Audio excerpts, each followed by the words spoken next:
All right, people, today I am using the Arsenal lat pull down system. Pretty standard system. I will say our weight stack is a little heavier. So when you're adjusting it, obviously just pick the weight that you want to use. I'm gonna do 100 pounds. Then I always sit first, make sure that I have a good amount of tension on my legs. You wanna have your hips underneath of it. So then I'm going to come up. I want to put my fingers right here where the grooves end. Then I'm going to pull down. How to do a proper lat pull down.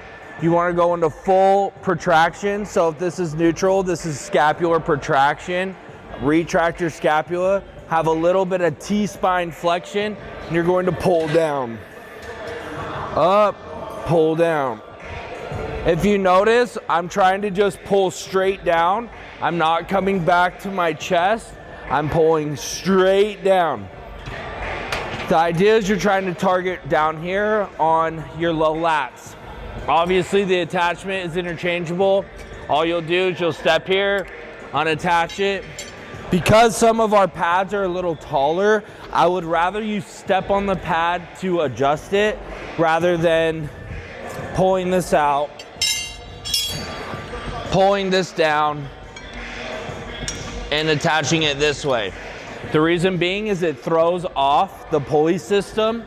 So if you need to step on the pad, that's fine. Just make sure you wipe off the pad when you're done. And that is the Arsenal lat pull down.